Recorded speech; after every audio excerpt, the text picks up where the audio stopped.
Salam, selamat merayakan hari kenaikan Tuhan Yesus Kristus ke surga, atau yang sering juga disebut dengan hari ke-40. Dan selamat beribadah di rumah kita masing-masing dalam situasi kondisi yang sedang kita hadapi ini, COVID-19. Bapak Ibu Saudara yang dikasihi oleh Tuhan Yesus Kristus, sebelum kita memulai mendengarkan firman Tuhan, saya mengajak untuk kita semuanya untuk kita berdoa terlebih dahulu. Mari kita berdoa. Allah Bapa Surgawi, Allah yang Maha Kasih yang kami kenal di dalam nama anak-Mu Tuhan Yesus Kristus.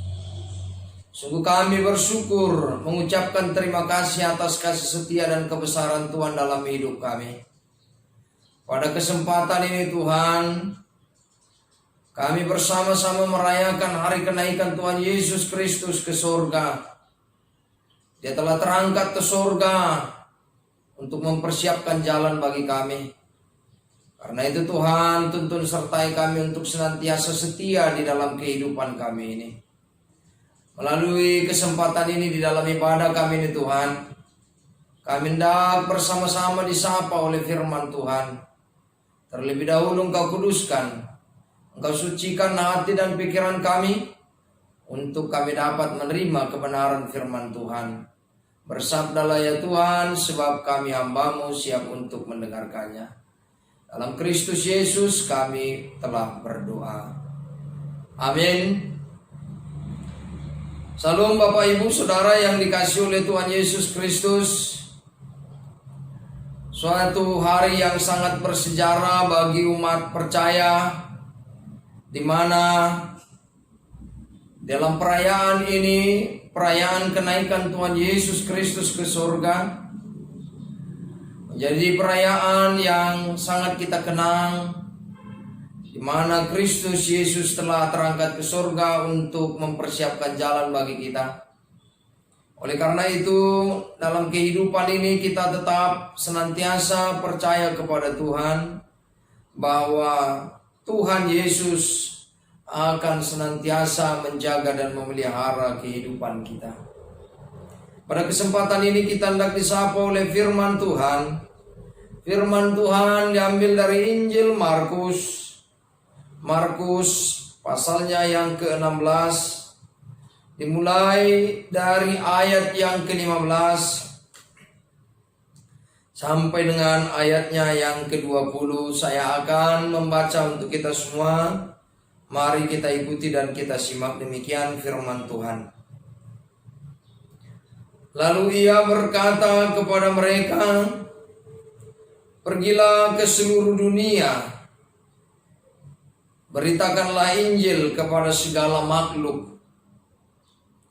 Siapa yang percaya dan dibaptis akan diselamatkan, tetapi siapa yang tidak percaya akan dihukum. Tanda-tanda ini akan menyertai orang-orang yang percaya. Mereka akan mengusir setan-setan demi namaku. Mereka akan berbicara dalam bahasa-bahasa yang baru bagi mereka. Mereka akan memegang ular, dan sekalipun mereka minum racun maut, mereka tidak akan mendapat celaka. Mereka akan meletakkan tangannya atas orang sakit, dan orang itu akan sembuh." Sesudah Tuhan Yesus berbicara demikian kepada mereka, terangkatlah ia ke surga, lalu duduk di sebelah kanan Allah. Mereka pun pergilah memberitakan Injil ke segala penjuru, dan Tuhan turut bekerja dan meneguhkan firman itu dengan tanda-tanda yang menyertainya. Amin. Sampai di situ pembacaan firman Tuhan.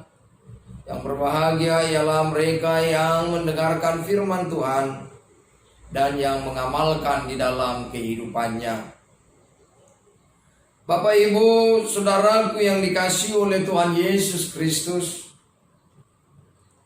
banyak hal yang terjadi di dalam kehidupan kita. Duka, suka silih berganti. Kemudahan, kesulitan silih berganti. Juga di dalam situasi dan kondisi saat ini COVID-19, ada orang yang semakin kuat oleh karenanya, dan ada orang yang semakin lemah, baik itu secara fisik maupun juga secara rohani sebagai dampaknya. Terutama pada saat ini kita GKPI Palembang 1 sedang berduka dengan meninggalnya Bapak TH Siregar beberapa hari yang lalu. Tapi apapun yang terjadi di dalam kehidupan kita, segala sesuatu yang ada di dalam dunia ini hendak menunjukkan bahwa Tuhan yang berkuasa. Peristiwa kenaikan Tuhan Yesus Kristus ke sorga merupakan sebuah peristiwa yang dijanjikan oleh Allah. Hal itu telah dituliskan sejak awal. Namun para murid merasakan ada sesuatu yang kosong, ada sesuatu yang hilang di tengah-tengah mereka. Mereka merasa kehilangan Yesus. Yesus telah terangkat ke sorga, dan fisiknya tidak lagi tinggal di dalam dunia ini. Mereka bertanya-tanya, siapakah yang akan menyertai manusia? Siapakah yang akan bersama-sama dengan para murid itu untuk memberitakan Injil? Bahkan dalam Injil Markus pasal 16 ini ayat yang ke-13 berkata, para murid tidak percaya bahwa Yesus telah menampakkan diri. Ada keraguan-raguan di dalam hati mereka pada saat itu. Sesuatu yang benar-benar asing, yang tidak lazim telah terjadi di dalam kehidupan mereka. Apa yang di luar nalar manusia, semua telah terjadi. Tetapi ketika Yesus terangkat ke sorga, dia mengumpulkan para murid itu. Dan ketika itu juga dia berpesan kepada murid-muridnya supaya mereka senantiasa memberitakan Injil.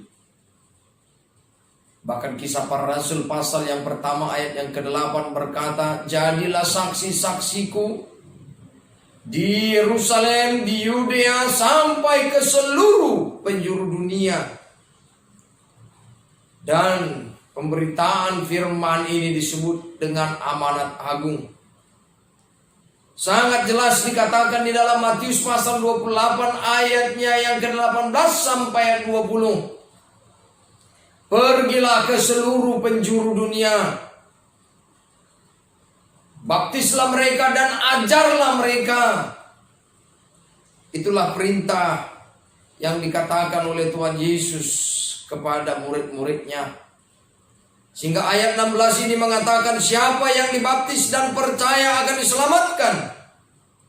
Tetapi siapa yang tidak percaya akan dihukum. Yesus telah naik ke surga. Dan kenaikan Yesus menyiapkan tempat bagi orang-orang yang percaya. Dan dia menyuruh Roh Kudus untuk menyertai kita. Dan Roh Kuduslah yang akan senantiasa memelihara kehidupan kita. Dan kuasa Roh Kudus itulah yang akan bertata di dunia ini. Tuhan Yesus menjaga kita. Roh Kudus memelihara kita di dalam kehidupan kita sebagai orang yang percaya dan sebagai orang-orang yang memberitakan kuasa Injil Tuhan. Maka dikatakan di dalam firman Tuhan pada saat ini bahwa kita akan diberikan kemampuan untuk mengusir setan. Kita tahu bahwa kita ini sebagai makhluk yang sangat mulia dan lebih mulia daripada makhluk yang lain. Maka jikalau ada orang yang bersekongkol dengan kuasa dunia ini, maka dia telah menurunkan harga dirinya. Dia telah menurunkan derajatnya. Dan setan, kuasa dunia ini tidak lebih besar daripada Tuhan. Karena itulah kuasa Tuhan akan dinyatakan di dalam dunia ini. Tidak ada yang lebih berkuasa daripada Dia. Allah mengalahkan segala kuasa yang ada di dalam dunia ini. Maka kuasa itu akan senantiasa menyertai kita sebagai orang yang percaya. Yang kedua dikatakan di dalam firman Tuhan ini bahwa akan ada bahasa yang baru. Bahasa yang baru, manusia tidak mengerti antara satu dengan yang lain pada saat itu. Tetapi karena Roh Kudus, maka manusia saling mengerti dan saling berkomunikasi. Kalau di dalam peristiwa Pentakosta inilah yang dikatakan dengan bahasa roh. Di dalam peristiwa itu, maka setiap orang berbicara antara satu dengan yang lain dan saling mengerti antara satu dengan yang lain. Bapak Ibu yang dikasihi oleh Tuhan Yesus Kristus, pada saat hari Pentakosta bahasa roh adalah sarana manusia untuk berkomunikasi dan saling mengerti antara satu dengan yang lain. Maka bahasa roh yang dimaksud bukan hanya sekedar bahasa verbal, bukan hanya melalui ucapan itu saja, tetapi bahasa roh yang dimaksudkan adalah bahasa jiwa, bahasa hati, dan bahasa kasih. Ketika manusia mampu untuk melakukan itu di dalam hidupnya, maka disitulah saatnya bahwa Roh Kudus itu benar-benar berkuasa dan bekerja di dalam dirinya.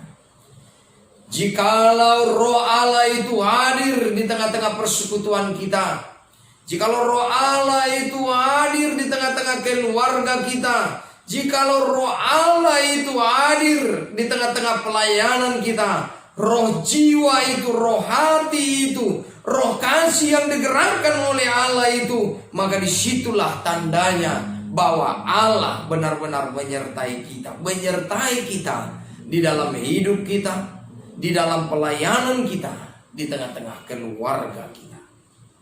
Itulah bahasa yang baru, bahasa untuk mengerti orang lain. Karena itulah yang diinginkan oleh Allah di dalam hidup kita ini, untuk mengerti orang lain. Dan Allah bekerja di dalam rohnya untuk menguasai hati dan pikiran kita, untuk kita senantiasa melakukan kebaikan di dalam hidup kita. Dia akan menyertai kita. Dan yang selanjutnya adalah bahwa Dia menyertai hidup kita ini di dalam pelayanan kita ini. Dikatakan oleh Rasul Paulus, seperti duri di dalam daging. 2 Korintus pasal yang ke-12 ayat yang ke-7. Artinya, ada kuasa-kuasa yang mengganggu di dalam keyakinan dan juga pelayanan kita. Ada kekuatan dunia yang siap mengganggu kita, bahkan dikatakan oleh firman Tuhan dalam bentuk racun, di dalam bentuk bisa ular. Tetapi Tuhan akan semakin menguatkan kita di dalam rintangan itu. Tuhan tidak akan membiarkan kita di dalam hidup kita sebagai orang percaya. Tuhan tidak akan membiarkan hidup kita sebagai pelayan-pelayan Tuhan. Tuhan akan menyertai kita. Roma pasal 8 ayat 31 berkata, jikalau Allah di pihak kita, siapakah lawan kita? Jikalau Tuhan bekerja di dalam diri kita, maka Tuhan akan berkuasa maka Tuhan akan melakukan perbuatan yang besar melalui diri kita ini. Kuasa Allah akan menyertai kita. Bukan karena kita, bukan karena kehendak dan kemampuan kita, tetapi kuasa Allah yang ditaruhkan kepada kita semuanya. Untuk kita berkarya, untuk kita melayani, untuk kita memberitakan Injil Tuhan. Itulah kuasa Allah yang mengalahkan dunia ini.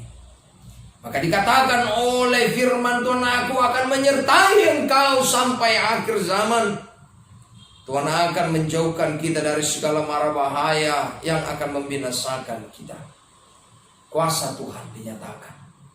Dan yang selanjutnya adalah tentang penyembuhan. Kuasa penyembuhan yang dilakukan oleh Allah. Bapak, Ibu, dan Saudara yang dikasihi oleh Tuhan Yesus Kristus, jikalau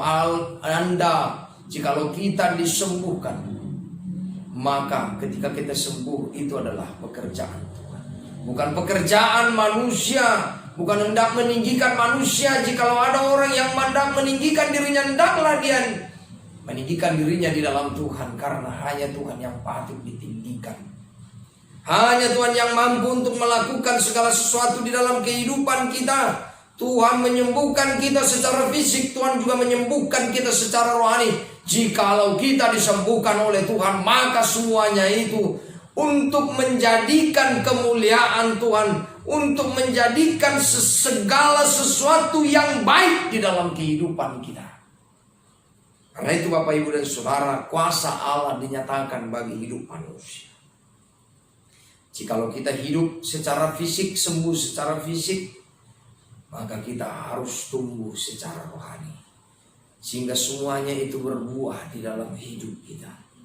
Kita percaya ketika melalui doa saudara-saudara kita, ketika melalui doa para pelayan-pelayan Tuhan, maka ketika kita sembuh, semuanya itu hendak mendatangkan pertumbuhan iman. Semuanya itu hendak mendatangkan kebaikan di dalam hidup kita, bukan hendak menyatakan bahwa manusia ini hebat, bukan. Tapi hanya Allah yang berkuasa di dalam hidup kita.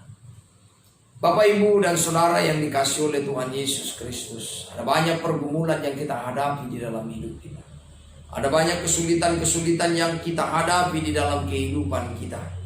Di dalam pelayanan kita, apapun yang terjadi, tetapi firman Tuhan pada saat ini berkata kepada kita, tetaplah memberitakan Injil Tuhan, tetaplah mewartakan Injil Tuhan, karena kebenaran Tuhan akan dinyatakan di dalam setiap kehidupan manusia.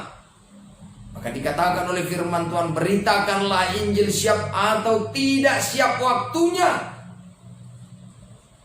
Apapun keadaannya di dalam kehidupan kita, Bapak, Ibu, dan Saudara, Injil Tuhan harus dinyatakan. Kuasa Tuhan harus dinyatakan. Dan kuasa itu juga dinyatakan melalui kehidupan kita yang nyata, melalui tingkah laku kita, sama dengan apa yang dikatakan oleh Fransiskus dari Asisi. Beritakanlah firman Tuhan, kalau perlu melalui perkataan. Kalau perlu melalui perkataan, tetapi yang paling utama adalah melalui contoh, melalui perbuatan kita. Apa yang kita lakukan di dalam hidup kita itu adalah kesaksian, pemberitaan Injil Tuhan bagi kehidupan kita. Sebagai orang-orang yang percaya, kita ditunjuk untuk menjadi garam dan terang dunia. Karena itulah, maka pemberitaan Injil harus kita lakukan. Terutama di tengah-tengah situasi COVID-19 ini, Bapak, Ibu, dan Saudara yang dikasihi oleh Tuhan Yesus Kristus. Mungkin kita bergumul di dalam diri kita, atau mungkin kita bertanya-tanya tentang sesuatu yang terjadi pada saat ini. Tetapi dalam pergumulan kita itu, firman Tuhan berkata kepada kita, aku akan menyertai engkau sampai akhir zaman. Maka pemberitaan firman, maka pelayanan itu tidak pernah berhenti di dalam kehidupan kita. Dalam tantangan dan rintangan itu kita percaya bahwa Tuhan Yesus bekerja. Dia terangkat ke sorga, bukan hendak meninggalkan kita, tetapi dia menyediakan tempat bagi kita. Dan tempat itu adalah kerajaan sorga. Dan ketika pada waktu kedatangan Tuhan Yesus yang kedua kali atau parusia, maka Dia telah menyiapkan tempat bagi kita. Maka setiap orang yang kedapatan setia di dalam hidupnya dan setia di dalam pemberitaannya, apapun yang terjadi di dalam kehidupannya, maka Allah akan senantiasa menjaga dan memelihara kehidupan. Bapak, Ibu, dan Saudara, firman ini mengajarkan kepada kita untuk kita tidak khawatir apapun yang terjadi di dalam hidup kita. Pergumulan apapun yang terjadi, tantangan dan rintangan apapun yang terjadi di dalam kehidupan kita, maka pemberitaan firman Tuhan seperti dikatakan oleh firman Tuhan, baptislah mereka, ajarlah mereka. Perkataan ini mengandung unsur supaya mereka bertobat dan mengikuti Tuhan. Itulah yang kita lakukan di dalam hidup kita. Membuat orang lain lebih percaya kepada Tuhan. Membuat orang lain untuk bertobat dan dibaptis. Dan mengakui Kristus. Mengajarkan kepada mereka tentang Kristus. Sehingga semakin banyak orang mengenal Tuhan. Tuhan Yesus telah terangkat ke surga. Dia menyertai kita hingga pada saat ini. Dan kita yang tinggal di dalam dunia ini, jangan kita berhenti untuk memberitakan firman. Dan terutama melalui kehidupan kita. Tuhan memberkati kita. Selamat merayakan hari kenaikan Tuhan Yesus ke surga. Dan Dia senantiasa menjaga dan memelihara kehidupan kita di dunia ini. Untuk kita senantiasa melayani Tuhan. Dan untuk kita senantiasa memberitakan Injil Tuhan. Selamat hari kenaikan Tuhan Yesus Kristus ke surga. Tuhan Yesus memberkati kita semuanya. Tetap stay at home dan menjaga kesehatan kita. Tuhan memberkati kita semuanya. Shalom. Kita berdoa. Allah Bapa Surgawi, Allah yang Maha Kasih, yang kami kenal di dalam Tuhan Yesus Kristus, yang senantiasa mengajarkan kami di dalam kehidupan kami. Terlebih lagi melalui peristiwa akan kenaikan Tuhan Yesus Kristus ke surga. Engkau Tuhan telah menebus kami, menandakan bahwa Engkau mengasihi kami. Biarlah kiranya kami tetap setia kepada Tuhan. Dan senantiasa tetap percaya dan berharap hanya kepada Tuhan saja di dalam kehidupan kami. Kenaikan Tuhan Yesus ke surga bukan hendak meninggalkan kami, tetapi menyediakan tempat bagi kami. Karena itu biarlah kiranya kami senantiasa setia di dalam dunia ini, sehingga ketika Tuhan Yesus datang untuk yang kedua kali, kami kedapatan setia. Tolong tuntun sertai kami Tuhan di dalam tantangan rintangan yang kami hadapi, terutama di dalam COVID-19 ini Tuhan. Bahkan kami tahu menyadari ada banyak ujian-ujian yang kami hadapi, rintangan-rintangan yang kami hadapi. Seperti perkataan Rasul Paulus, seperti duri di dalam daging yang begitu menyakitkan. Tetapi kami percaya Tuhan, bahwa Tuhan turut bekerja mendatangkan kebaikan. Karena itu bahkan di dalam pelayanan kami Tuhan, di dalam persekutuan kami, di dalam kesaksian kami, Tuhan akan senantiasa menyertai dan menjaga kehidupan kami. Pelihara kami Tuhan di dalam hidup kami. Jangan biarkan kami khawatir, tapi tetap kami percaya dan bersandar hanya kepada Tuhan di dalam hidup kami. Bapa di dalam kerajaan surga, terima kasih Tuhan. Terima kasih atas kasih setia dan anugerah Tuhan yang senantiasa menjaga dan memelihara. Ampuni kami akan dosa dan pelanggaran kami, sehingga kami layak di hadapan Tuhan, layak untuk menerima berkat Tuhan. Dalam Kristus Yesus kami telah berdoa. Amin. Selamat merayakan hari kenaikan Tuhan Yesus ke surga. Tuhan Yesus memberkati.